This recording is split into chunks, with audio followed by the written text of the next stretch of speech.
Welcome to Solutions, where listening will leave you inspired by solutions to issues you or others you know may be struggling with in the public education system today. I am Olivia Wall, and I am humbled to welcome my guest today, Zach Casabo. Let me tell you a little bit about Zach. Zach has a master's degree in school counseling and a bachelor's degree in psychology. He has over 8 years of experience working with kids of different ages across various settings. Zach works closely with caregivers, teachers, and administrators to establish plans for encouraging student success. His unique experience has allowed for the cultivation of a thorough and practical approach to both self and co-regulation strategies that focus on building from the bottom up rather than promoting quick fixes. I am thrilled to welcome you as a guest on Solutions, Zach. Welcome, welcome, welcome. Thanks. I'm excited to be here. Looking forward to it. Me too. I kick off every episode by asking guests who an inspiring educator is from their life. Would you share with listeners? Yeah. So I took some time to think about this. I come from a family of educators. Both my parents were teachers. They're now retired. My grandma, who I'm going to talk about, she was a teacher and a school counselor. My brother's a teacher. Some of my other grandparents who are no longer here were teachers. But I would say out of all of them, definitely my grandma inspired me to take the counseling approach within education. So I just admire I just remember growing up, I feel like she was always extremely supportive and compassionate and empathetic. And that definitely has played a part with where I am today. It's such an important role, especially we need more school counselors in school districts with all that kids are experiencing. And I think something that made me gravitate towards you and want you to be on as a guest is that there's this struggle, I would say, for parents, caregivers, as well as educators to show compassion when their children from pre-K through seniors in high school, because that's the audience you're working with, right? To show compassion without enabling. And I think it's a really fine balance. There are so many parenting trends right now that you can get caught up in. And you speak to that and you will speak to that. But I'd say the hardest thing for me as a mom, I have an 11 and a 15-year-old, is regulating my own emotions, keeping my calm when they're upset or when they're frustrated or when their voices are elevated and raised, right? My favorite words you use, I'm going to quote right from you and name the issue. Directions without connection usually leads to rejection. Boom, yes. Boom, right? Yeah. You hit the nail on the head. So solutions, you are a solution. School counselors are everything. They're so important. And what I'm going to have you speak to for listeners today and followers is that you've developed your exceptional understanding of brain-based regulation.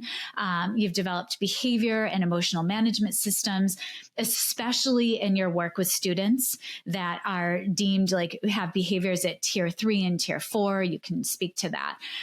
So I'm excited to jump into our conversation. And I have seen you post yourself that you wish you would have had the tools when you were a teen that you offer families today. And so I'd love for you to share about how your teen years inspire you to do what you do. Yeah. So, excuse me. So that absolutely, that time in my life is essential, another essential piece to where I am today because of the mental health issues I struggle with. I was an extremely anxious child since I can remember. And then that eventually turned into severe depression, which lasted through my early to mid 20s. So, having that unique perspective and like being in there and experiencing it and feeling everything that came with it and missing out on milestones as I watched my friends participate in those things. I feel very fortunate to be in a situation now where I can use that personal experience in combination with my training and my professional experience to really connect with kids in a way that resonates with them. And I think you mentioned this. One of my biggest strengths is being authentic, and I think that's where a lot of the connection comes from, because kids can feel presence, they can feel your intent, And if there's any skepticism, of course, a little bit's normal, but if they're skeptical of your intentions, then they're way less likely to receive whatever it is you have to say. And then all of a sudden you're just talking to no one. So my teen, to answer your question, those difficult times during my teenage years were absolutely a big part of the trajectory of my career and where I am today.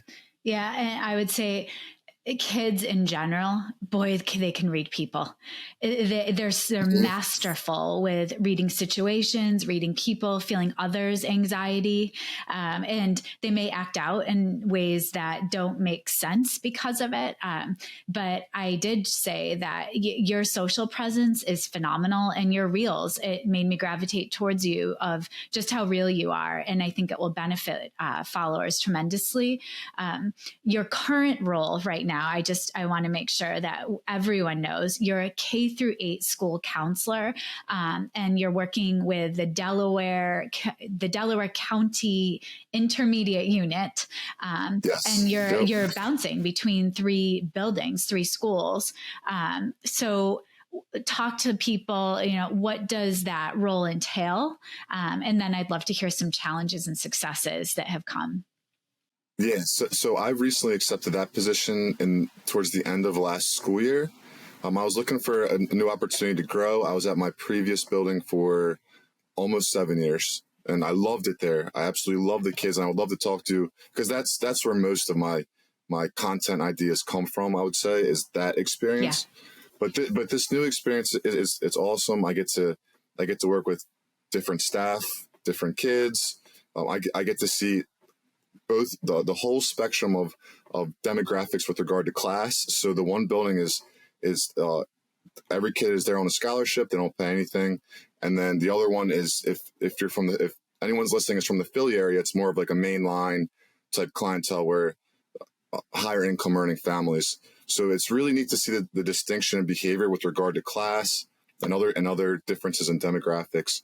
I'm definitely excited to keep working this year because being in this situation, I get to work with each principal to establish how like what my presence is going to be like.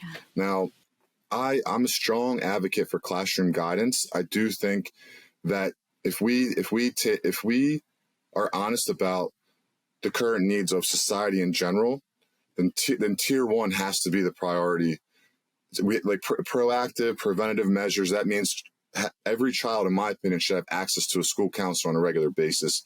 Not just students who, well, of course, students who need that extra support, but it really, when I first started at my last building at Stonehurst in Upper Darby School District, it really stood out to me that I was seeing these small groups and these individual kids, and I'd go back, I'd drop them off in the class, and it was just clear that the need was just so much greater than that.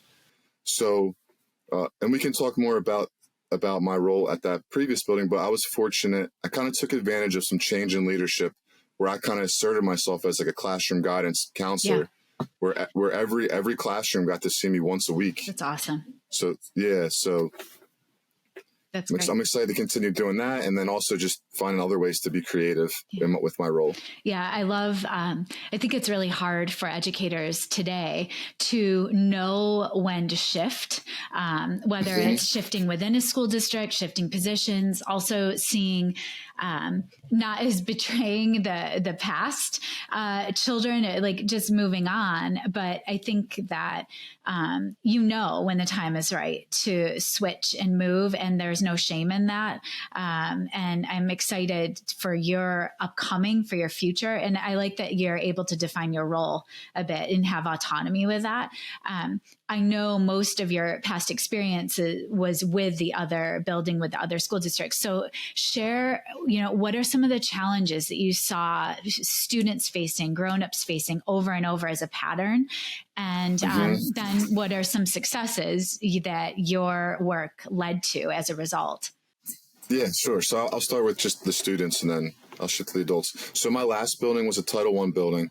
80% of the kids fell below the poverty line. So it was overwhelmingly poverty, extremely impoverished community, lots of crime, lots of violent crime, lots of other societal dynamics that just absolutely created daily barriers that it's just even hard to fathom if I saw it secondhand, Yeah. but just can't even imagine being a kindergartner, walking their first grader walking to school under those conditions. So I really, really relied on my authenticity and my ability and my being able to perceive what was most important. And in a situation like that, where there's so many problems, one of the things that we struggle with as educators is having some humility and just focusing on one thing at a time. And it might not be the thing that society wants you to do. It might not be keeping up with the pacing guide. It might not be making sure something more academic. Now, of course, the ultimate goal is to set students up for academic success. But what we found, just clear as day, and what I found was that without that connection, without the relationships, without, again, focusing on taking advantage of understanding the brain states and just that primary survival regulation, Yes. Everything else is out the window unless those things were taken care of first. So for me, I just consider myself as a relationship expert. Every day I went in there, regardless of what was going on, regardless of how horrible the previous day was before. My goal was I'm trying to pump these kids up, give them high fives, smile at them, just check in with them. When I see them in the classroom, before I talk about anything, I'm just asking about them. Yeah.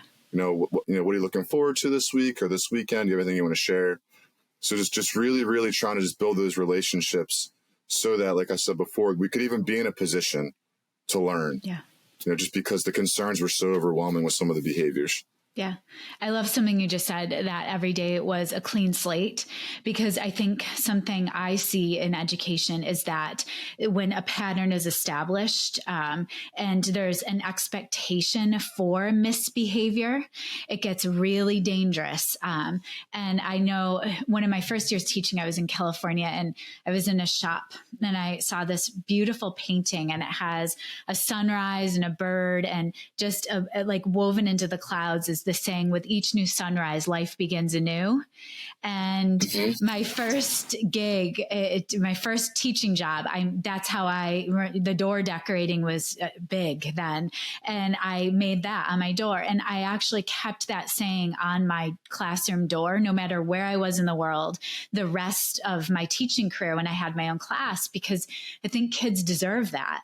And then I had my own 2 children, and that's how I try to start every day. Fresh slate every day. You can be who you want to be. You're making choices.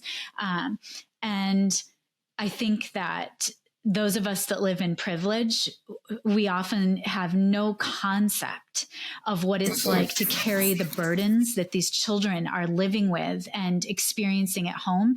Zach, I could not agree with you more that unless their emotional needs are fed and they have that connection, they're not engaging in the math lesson. They're not engaging with books. Even if we have the most beautiful books, it doesn't matter.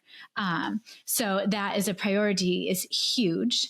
And I would love to hear some successes that you've experienced long term, even. Yes. Yeah. So I would say the thing that I'm most proud of that I mentioned earlier was establishing weekly classroom guidance, where I got to see 500 plus kids on a weekly basis was just incredible. I could name at least 90% of kids by name. So I knew names. And then I was able to, from siblings and cousins, I was able to establish myself within families, and and at dismissal and arrival, I know the parents, I can, there's just a deeper connection. So that by far for me was my biggest accomplishment, making a regular SEL presence. Yeah. I also, some other big accomplishments that I'm super proud of. I really tried to get involved with the community. So Upper Darby Police Department, I partnered with them, and we had an amazing officer. She came out and she read to first graders every other week. So there was positive interactions with the police. Yeah. We would also partner with the police to have physical fitness events, but for the older kids, it was an opportunity for them to get out of class and just regulate themselves with the running, and again having more positive interactions with the police. I partnered with some other local agencies that would come and talk to kids about like safe touch. So I really try to make it a point, because also, again, if we're just going to be honest about the situation, we can't do it by ourselves. No. Especially in a school, and the schools, especially like Stonehurst, or just that's just completely underserved and in my opinion neglected in lots of ways. Like we need the community. Yeah. We need to partner with them so that they provide opportunities for kids. We also just need them so that we're communicating with each other, so we know what's going on, to try to, to really try to encourage a sense of value and pride around education, just going to school and making sure that we do our best to acknowledge that there's cultural differences, but in this building, we got to stay safe. We got to find ways to be peaceful problem solvers. I can definitely talk more about that, about my approach with that, but so I would say it's my biggest accomplishments in that building were the classroom, weekly classroom guidance, partnering with members in the community. I also try to really help revamp our behavior committee. Yeah. So what I did with that was we went from when I started like all over the place to just focusing on one specific behavior, and we call it the behavior of real concern, and then coming up with a plan for just that behavior. Because again, naturally, sometimes we want to solve, we want to solve everything, and then we put a plan in place, and you can't tell if the plan's even addressing that behavior or not. So I'm proud of that accomplishment as well. It's amazing. And there's a couple of things that you just pointed out that I need to name for listeners. I want to point out the power. You said you knew every child's name. There is insane amounts of power in that, alongside the community. Season 2, episode 2, I had the gift of interviewing Professor Ron Avi Aster. He's an expert leading researcher in gun violence prevention as well as bullying prevention. He's at UCLA, and something he pointed out, one of the first steps in preventing bullying is that the adults in the building know children's names, that they are part of the community. And he actually has a whole system of where he's able to track where bullying happens in school buildings. And it was often in the halls, because the hall monitors don't always know the kids. And he gave a specific example of a fight broke out, and a very petite custodian in the building who knew all of the kids' families, knew the kids' names, was able to go and break this fight up. And as soon as the kids saw her that were fully engaged in a fight, they stopped and backed up. And it was like a reality check. So there's insane amounts of power in getting to know kids' names, building relationships with the community that are just invaluable for the ripple effects that it has. Bravo to you for knowing that and for taking the time, because it's really important, Thank you. Yeah, thank you. I mean, I could tell almost immediately that I'll be honest with you, like that in itself could be more impactful than anything else I did that day. It was just like talking to kids by their name, taking a second to just check in and make sure there's that moment of a connection. That was extremely powerful. One more, two other things I forgot to mention as far as partnering with the community. I was also extremely grateful for the YMCA. They came out multiple times they donated hundreds of jackets to our kids. I'm also extremely grateful for the Upper Darby Fire Department. I reached out to them, and they provide, I forget, hundreds of articles of hundreds of hats and gloves to our kids. So trying to make sure that they got jackets, hats, gloves, and then also Giant. I was able to work with them we got a bunch of turkeys and we raffled them off at our back to school night or one of the parent conference nights as like an incentive, because we struggle with turnout. So we try to advertise that as, you can raffle off a chance to win a turkey, which was pretty cool. It turned out nice. Yeah. Well, and I think when we talk about families or caregivers coming into schools, many families had really negative experiences with their own schooling. And so I think sometimes it's really intimidating to walk through those doors of a school building. And that's not something that registers for everyone, right? So it's important. You have a tremendous tremendous social presence. You are not known as Zach necessarily or Zach Casabo. You're known as Coach Casabo, in addition to your role within the education system. So I want to linger a moment and speak to some of the systems that you have created based on research and your own experience in school, right? So one of them, actually, let's pause and just say, let's talk punishment. Because I think punishment gets controversial. Yeah, it's controversial. It gets a bad rap. Yep. And in your words, punishment is one of the keys to effective behavior management. So please share, like, talk more about punishment. Yes. And this is something that, this is going to sound so wrong, but I'm extremely, like, I want to be very transparent and pretty assertive about this, just based on what I saw at this last building.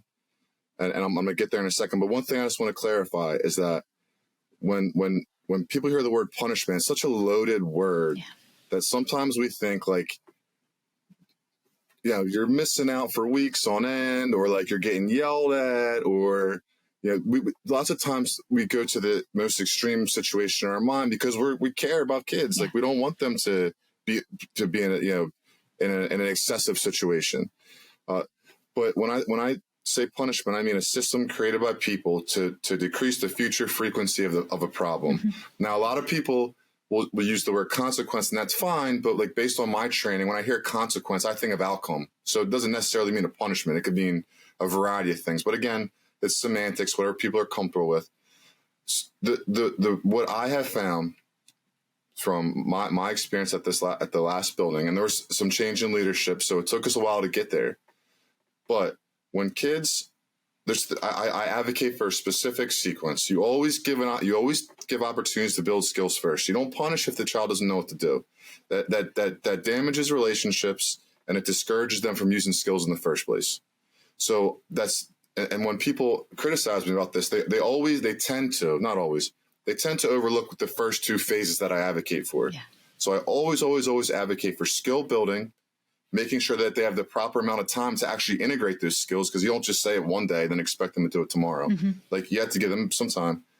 And then even if they do know skills, you never expect a child to use the skills 100% of the time.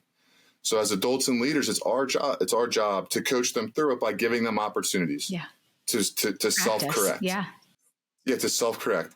Now, if a child is aware of the skills, and they know, and they've shown and they've proven that they can use those skills, if you as an adult have given them a reasonable amount of opportunities to self-correct, and they're still not complying, that is when, and based on my experience, it's more than appropriate to remind them of a potential, I'm just going to use the word consequence, because I think sometimes people just get turned off when they hear punishment. And the language that I like to use is, this is your last friendly reminder. I've given you 3 opportunities. You have a choice. We can do this, or you might miss this, or this could potentially happen. Hopefully it's a predetermined system that they're completely aware of. You always want to make sure it's predictable. It's not something that catches them off guard.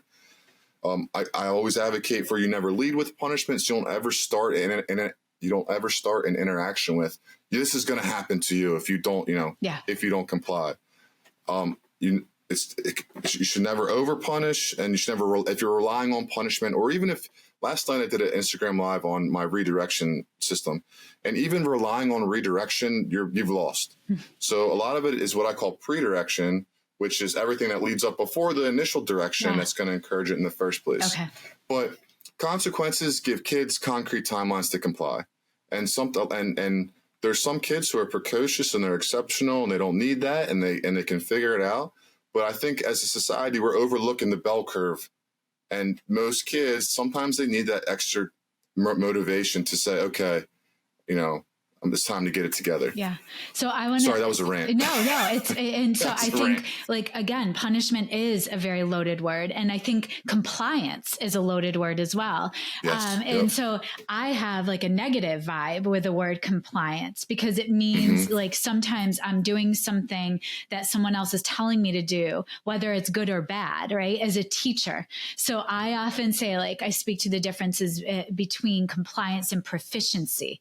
Like, how can how can we get to an end of what we both want to happen in some way, but with proficiency, so I then have autonomy over it. I feel like compliance has almost a blind following notion. So I've even tweaked my language or changed my language to be more in line with proficiency over compliance, because you're still getting to that end, but there's choice involved instead of that blind following. It's just interesting. I love that perspective. So one thing I talked about last night, which is huge for us as adults and leaders, and I'm just going to use the word compliance again, just based on what I was sharing, was that part of redirection or trying to get a student back on track or to get to a certain goal, sometimes we need to adjust our goals. Yeah. So we might be looking for compliance that they get back to work, but what I shared last night is sometimes it's what is the most important goal right now.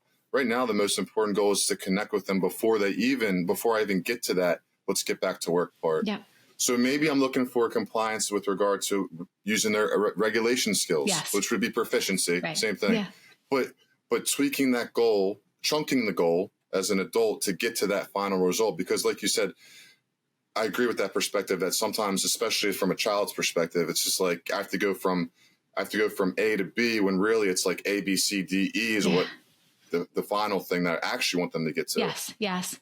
So yeah. And you've now alluded a couple of times to the live you did last night around calm. So share with us, what is your calm redirection technique?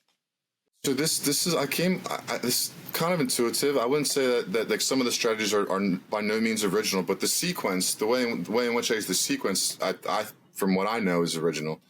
And what I found first, well, for me as a counselor, when I visit these classrooms, I come and I go. I'm essentially like a specialist teacher in a way, where like I see them for a half hour, a little more than a half hour, and then I leave.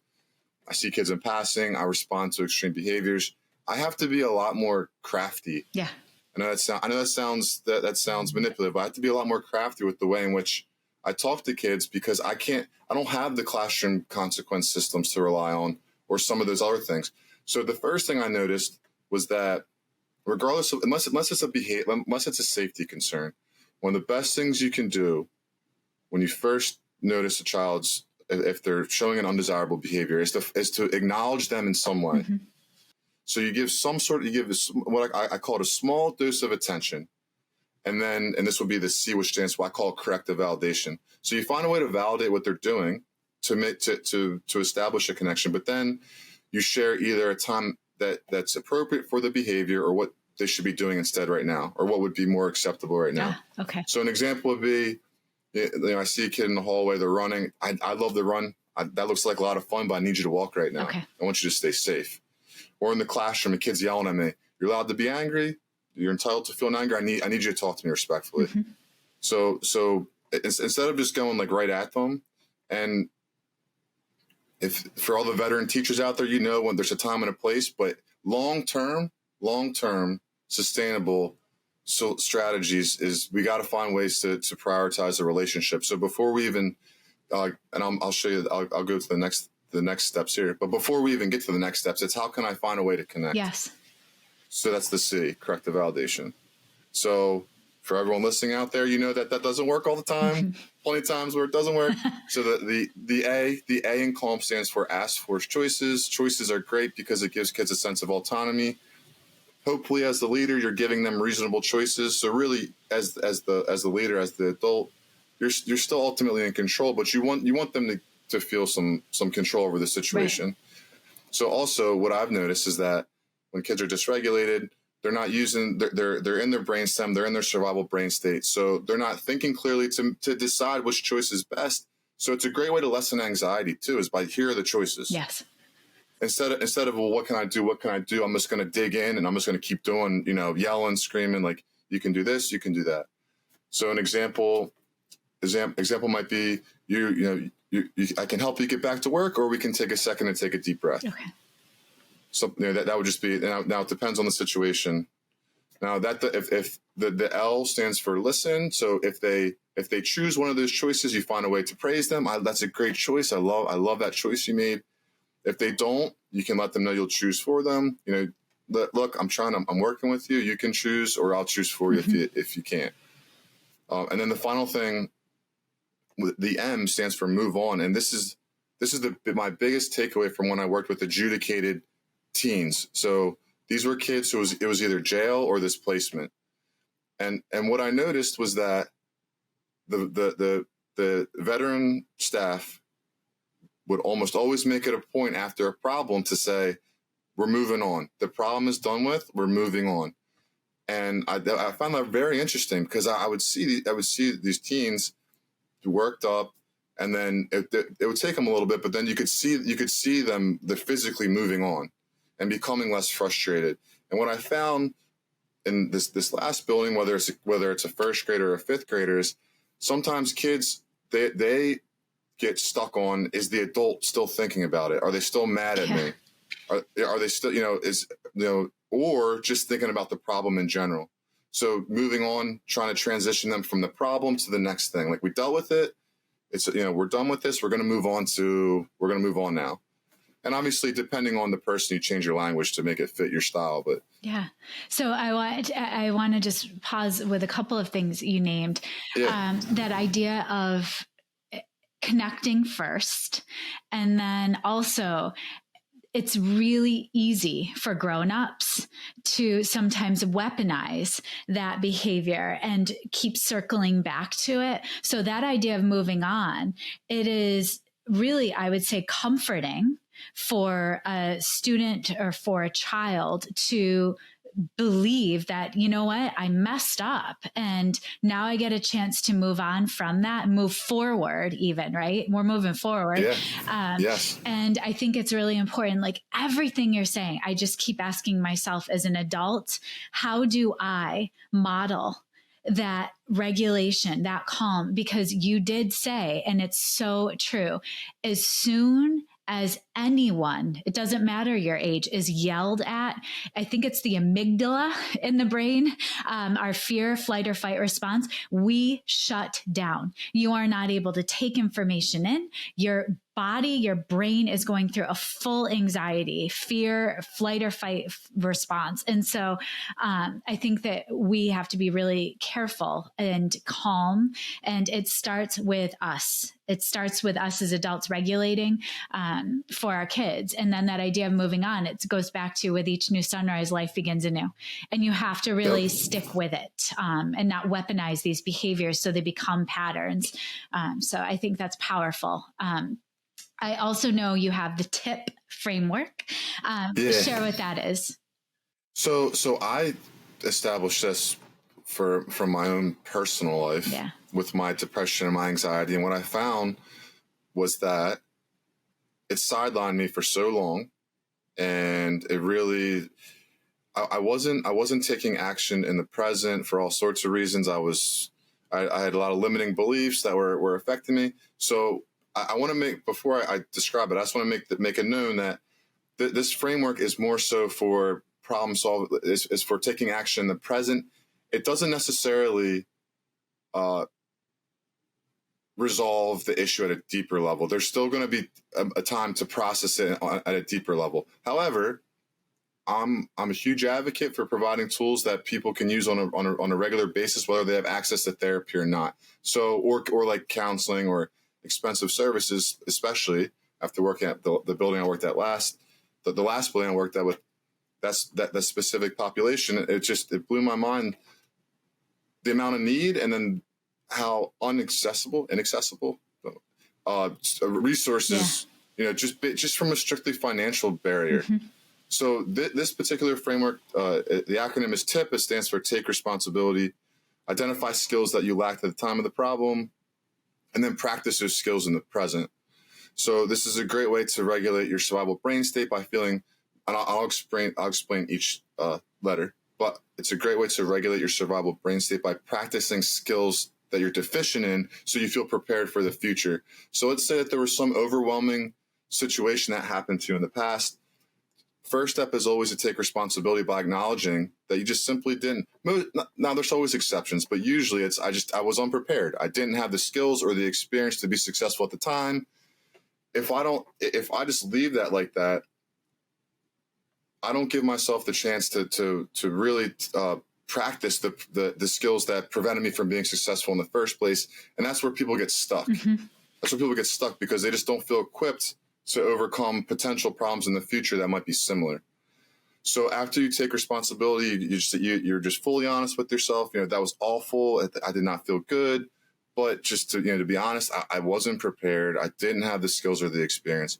The next step is so identify the specific skills that you lacked. So maybe I'm just going to come up with something.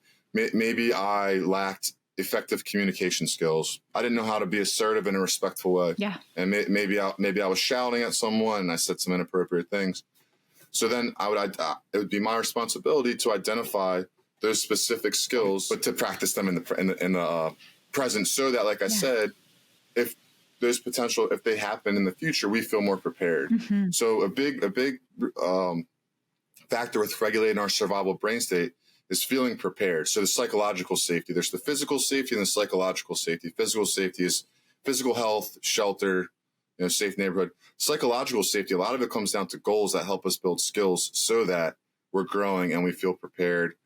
And when we feel prepared, things are more predictable. We have a better, we feel more ready for certain situations. Yeah, it makes sense. Yeah. And also, I saw something you posted a while back of, do we force kids to apologize, or do we apologize even as grown-ups if we don't feel like we did something wrong at that time, or if we're not contrite yet or ever? And I know you have an opinion about that, so I'd love to hear it. Yeah, I'm super opinionated about this, again, based on what I've seen with my eyes. So this isn't like I'm in my room and I'm brainstorming. Like I definitely come up with frameworks and stuff like that. But this is what I've seen with my own eyes with kids. And there's a narrative or a trend right now that unless a child is truly empathetic and understanding and feels as though they should apologize, they shouldn't. Now, what I have seen with kids is and not just kids. And I know this sounds insensitive, but there are formalities that make society function. And one of the biggest ways that you lose trust from the community is if you transgress and you don't make it known that you transgressed. You don't make it. So whether if you and I, like, we're in a classroom, and I'm speaking specifically from more so like in a school setting. Mm-hmm. But if I'd have to think more about outside, but I think I'd feel the same. If you and I are in a classroom and I start screaming at you in front of everyone and people are watching and they see that, there's some people who are advocating, well, if I don't really feel like I should apologize, then I shouldn't. My experience has shown me that those kids develop a reputation so quickly that their peers start to stay away from them. And then sometimes if it's not addressed appropriately, those behaviors can be normalized. Yeah. And they can start to become integrated within the community. So what I'll say about most of these popular trends now is I'm not just going to cherry pick the parts that are convenient for me. I think the intent is great. I do. I think there's a valid intent to really have kids be aware and empathetic and take a moment to understand. I just those younger years are so critical to developmentally, to like socially, with your reputation. And it's like, not that it's impossible to overcome, but a difficult reputation is very damaging in lots of different ways. Yeah. So my opinion is we should be encouraging kids to delay gratification by apologizing. We can process it with them later. I'm all for that, and we can talk about that, but that's my stance on it. Yeah. And I know, I know grown-ups that have hurt others, and I think this is twofold. So I think it's really important that across the board, it doesn't matter what your age is, you need to be able to name for others what they have done to hurt you, or that you have felt wronged by. But it's not always on the person that feels wronged, because there's a lot of people of color, there's a lot of folks out there that it's not their job, it's not their responsibility to name how ignorant people are hurting them. It's really important for others that, whether it's intended or not, to name, I hurt you. It was not my intent, but I did this. And if it's named for them or not, I think that there is something to be said, whether you're contrite. If I've had someone say to me, I'm getting better, I would say as an adult, to name for people exactly what they do that have hurt me. And I'm getting better at naming what I need from them, because I don't want it to be the reading of minds guesswork anymore. Right. Yeah. And I've actually had someone say to me, I don't know what I would apologize for. And I followed that up with, I can name at least 5 things that I think you could apologize for. And it resonated with that person. They were able to say, oh, okay, well, yeah, actually, I did do that. And so I think when you're in a pattern of not having things named for you that are hurtful, that's something too. So it's that ebb and flow of the person that's been hurt and then the person that did the hurt. But just letting it go, I think, is dangerous. So incorporating communication skills where we role play, we practice, using I statements, feeling statements, being assertive. Mm-hmm. I definitely see that approach too. Yeah, I guess my perspective or point is that sometimes the person that isn't apologizing doesn't even see that they hurt someone else if it's not specifically named for them. And so in school settings, it's often a grown-up that's naming it for children that may have not even known that they hurt someone else. They're unaware. I also think there are grown-ups out there, in my experience, that are oblivious to what they say or their actions and how they affect other people. And it needs to be named for them too. So I'm totally in line with what you're saying of like, we've got to coach kids to own their behavior. And if they don't feel contrite, then they need to understand it still impacted someone in a negative way. That idea of intent versus impact, I think, is critical. Yeah.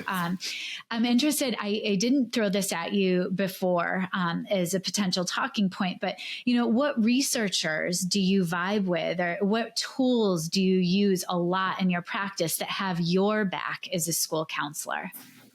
Well, sure. So I would say I mostly try to rely on CBT and solution focused theories, which I learned about my master's program, because they're present oriented, they're goal oriented. They can be, you can tailor the language to interact with any age range. So I have a big thing that I work with with all students called changing your thought channel. So it's just, we practice changing their thoughts. And then solution focused. So like when I work with kids individually or in groups, trying to put their concerns on a scale and seeing how we can move it up a little bit so that's measurable. So our school my last school partnered with an agency that was big on the brain-based theories. I'm not sure who created that, but I rely heavily on that too.